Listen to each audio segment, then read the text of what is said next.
एकदम खूबसूरत, गोरा चिट्टा, नीली आंखें और प्यारा सा चेहरा। इसके लिए प्रेगनेंसी में यह 5 काम जरूर करें। ఈ వీడియోలో చెప్పేది ఏంటంటే, మీకు తెల్ల బేబీ కావాలి అంటే మీరు ఉప్పు ఎక్కువ తినాలి, పొద్దున్నే వాటర్లో సాల్ట్ వేసుకుని తినాలి, కోకోనట్ వాటర్ తాగాలి, లేదా కోకోనట్ని కర్డ్ని మిక్స్ చేసుకుని తినాలి, లేదా ఆరెంజ్ తినాలి అంటున్నారు. ఇవన్నీ తింటే తెల్ల బేబీ పుడుతుందని ఏమీ లేదు.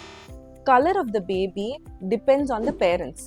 ఇద్దరు అమ్మ నాన్న తెల్లగా ఉంటే బేబీ తెల్లగా ఉంటుంది. అదే ఇద్దరిలో కొంచెం చామంచాయ ఉన్నా లేకపోతే కలర్ తక్కువ ఉంటే బేబీ కూడా కలర్ తక్కువగా పుట్టొచ్చు. కలర్ అనేది జీన్స్ మీద డిసైడ్ అవుతుంది, కానీ మీరు తినే దాన్ని బట్టి కాదు. పెరుగు తినడం మంచిదే, దాంట్లో ప్రోబయోటిక్స్ ఎక్కువ ఉంటాయి, కడుపులో చల్లగా ఉంటుంది. Orange is rich source of vitamin C, అది కూడా తినడం మంచిది. కోకోనట్ వాటర్ కూడా మంచిదే. సాల్ట్ మాత్రం ఎక్కువ తీసుకోవడం మంచిది కాదు. ఇవి మంచివని చెప్పి ఇవి ఎక్కువ తీసుకోవడం వల్ల కలర్ ఎక్కువ పెరుగుతుందని ఏమీ లేదు.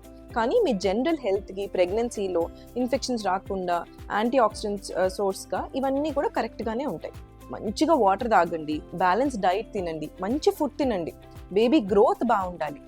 Colour is mainly decided by the genetics అన్నమాట.